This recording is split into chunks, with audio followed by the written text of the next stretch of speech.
Ivana Stradner is here, Russia Program Fellow at the Foundation for Defense of Democracies. Welcome to you both, and thanks for coming on. Brent, can I start with you here on this? Your thoughts of where things stand at this hour, considering Russia is still firing on Ukraine? Yes, thanks for having me on, and good morning. I think it's important to look at the tactical situation. You've got winter rains that'll come, and they're historically bad for military operations, which might put a dampen on what the Russians are trying to do in an offensive. That'll pick up in October, the later part of October.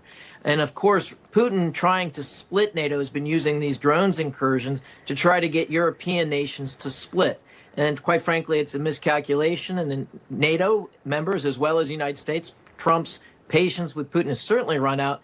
Certainly, it gives a very positive or green light for the delivery of new offensive weapons that might be the type of pressure on the battlefield that'll force the Russians to relent to a ceasefire, a meaningful ceasefire. Ivana, I want to get your thoughts here. This thermal power plant in Russia that was hit by Ukraine, there was power outages there. Clearly, Zelensky, in retaliation to the aerial attack that they endured, are we far from this peace at this point? I mean, the conversations clearly have broken down, but now you've got attacks, retaliation. You've got President Trump wanting to get involved in this and help the situation. Where do you see this going? President Trump tried to talk nicely to Putin for a very long time.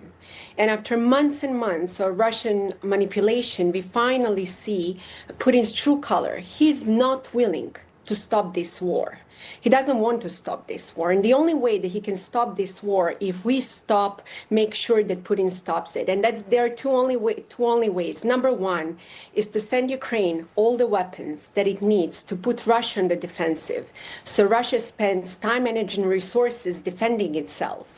And number two, to target Russian center of gravity, which is Russian economy. And that's precisely what President Trump has been talking about.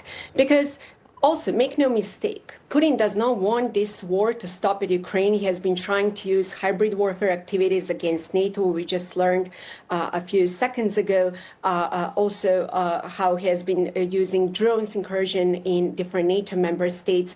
But actually, he didn't manage to show that NATO is a paper tiger. And President Trump was absolutely right to show that Putin is a paper tiger. Because it's really past time for us to stop talking and putting Putin on a pedestal. That Russia is this tall, that we are this tall. A similar analysis we had during the Cold War, trying to portray the Soviet Union as a significantly stronger than the U.S., and that was fundamentally wrong. And we should not make the same assessment today. So, yeah.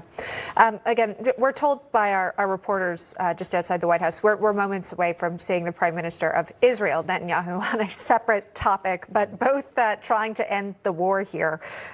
Brent, can I switch gears and talk to you about that?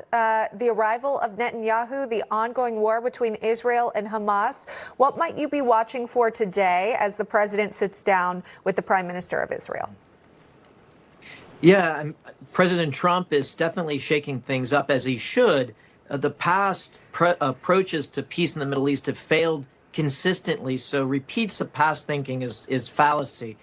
And so, though it's a complex plan, 21 points, and the more complex, the less likely of success, one of the key elements is, will Israel agree to what could be Middle Eastern nations participating in some form of peace rebuilding in the Gaza Strip, given the recent setbacks of Hezbollah, the Iranians, and the Houthis, and the rise of the Abraham Accords? I think the possibility of that's much higher than we might have thought.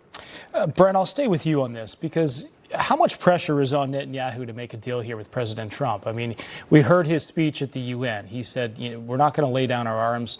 We're going to continue to go after you. Hamas, he was speaking of. What's your takeaway from all of this? President Trump wants this to stop. But what do you think that this conversation is going to look like today? And potentially, is there going to be a deal on the table? Will Netanyahu take that deal? Yeah, the only stopping point of this has been Hamas in the past, because there's no future for them in Gaza. And certainly the Palestinian people will be better served when Hamas is gone. And so I think that's also in America's best interest, not to see any form of Hamas left in the Palestinian areas of Gaza or the West Bank. So there's very little pressure on, I think, Netanyahu, because he's been willing to agree to a situation that assures that.